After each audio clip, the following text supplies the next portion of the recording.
One of the challenges with life is just trying to find the time to do all the things you want to do. I have to work a lot. I also like to run. I also am a family guy. And I'm also trying to write a book, believe it or not.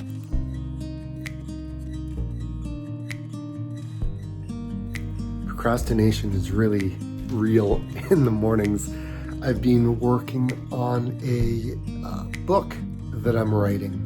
I've been working on this for quite some time, and I'm excited that I'm putting it together because I just feel like it needs to kind of be out there. And now it's time to get out and run because the day is just getting way ahead of me. I've been working for the last 5 hours, so it's time. Sometimes finding the motivation to get out and run can be hard, but lately I've been motivated because I have things to do. I got races I want to run.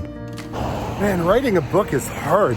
I didn't realize when I started last year how hard it would be. And I haven't told anyone until now that I was doing that. And when you're dyslexic, it can be a little bit of a challenge to come up with the words and to put it in order. And oh my gosh, it can be crazy, but I'm doing it.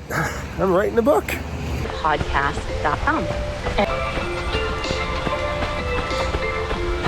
There's a lot of things I wish I had known when I started to run. And there's a number of things that I'm really happy I do know now that I've been running for many, many years. So I'm going to share some of them with you today. Oh, late this morning. My day started. I was writing at 5 in the morning, and now it's like 10:30. Trying to get out for a run. I got appointments this afternoon and into the evening, so I've got a short period of window to get this done. And it talks about the 5 harsh realities of being a runner and some of the things that people don't tell you after you've become a runner for a while. Ah, you gotta love running in the rain. There's nothing quite like it. It's like having a shower. My goodness. But it's better than snow when I think about it. So there is a harsh reality for us runners. There is a harsh reality for us runners as we mature. And one of them is not really having that open mind and getting stuck in our ways. Because right now, I'm running in a pair of Ultra Touring 7s and they suck. I gotta wear a band-aid for one of my ankles because it chafes at the top of the heel cup.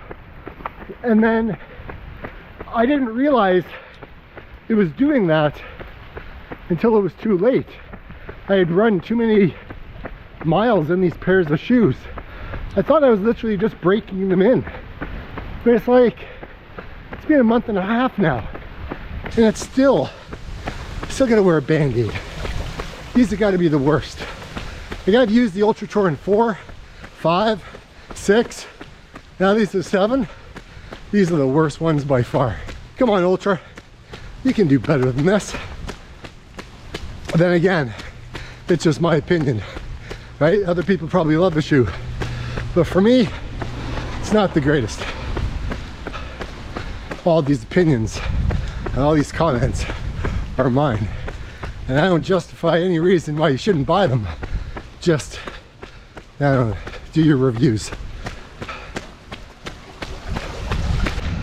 Another harsh reality of running, specifically when you're more of a seasoned runner, is getting stuck in your ways with training. Like, you've trained a particular way for so long. Like, let's take me for example, right? If I wasn't open-minded, I wouldn't be doing a lot of the things that I'm doing. Like, specifically, look, I have this YouTube channel, and so I'm always trying to come up with things that could help other runners, you know, evaluate in their running or in their training, or things I've experienced, all based on, you know, what I've experienced as a you know, middle of the pack kind of runner. And I think if you start looking at different training methods and you get hooked on one and it's like the best, right?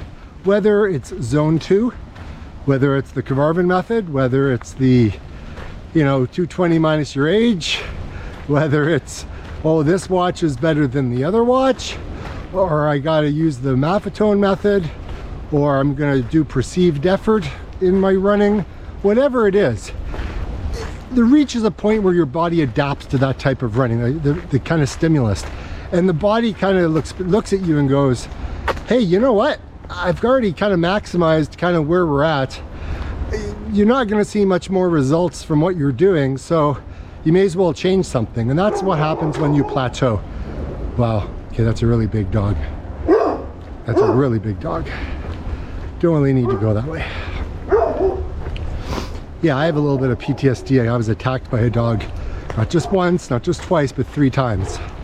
And yeah, whenever I hear a bark like that, whether it's inside, doesn't matter. Sometimes I come around that corner and there's 2 of them outside, and my gosh, my heart literally stops. It can be so scary. Okay, let's go back. So yeah, so if you're stuck in your ways and you don't want to change, but yet you want to see results, it's just, I don't know, it's one of those inevitable things. There reaches a point where it does need to change. This is inevitable. It's going to happen to you as a runner. When I was in my 40s, man, it was something else to go out and just crush a 10K, do a 20K, you know, or a half marathon, whatever it was, right? Without doing any strength work. And I think you can get away with it for a while. Well, for me anyways. But there reaches a point where as you get older, you have to recognize that really you're not as young as you once were. And I put that right to myself because I don't want to think that I'm aging every year. I don't want to come to terms with that when it comes to my running and my fitness and my training. But the reality is as we do age, everybody's different. Some of us break down. Some of us are like rock stars and we're like, you know, 30 all over again. And then there's others that just, you know, have a hard time with mobility. And so I think if you neglect strength training and neglect mobility training, then I think you're really missing out on a number of ways that you can improve in your running. This year I've taken up cycling, and cycling has allowed me to continue to run, see improvements, be happy, explore new trails, all of these wonderful things. But if I was just stuck in my way and I didn't want to adapt and I didn't want to do anything else, I may have kind of run my limit and kind of packed it in and called it a day. You know what I mean? I don't know, that's just a harsh reality for me anyways.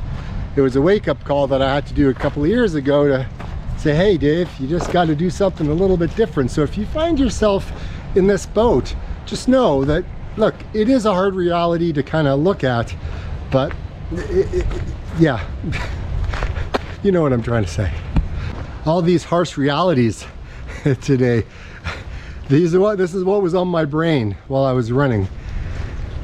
So another harsh reality comes down to realizing that as you age, your metabolism slows down, right? Your skin isn't as elastic as it once was, right? We're not getting any younger.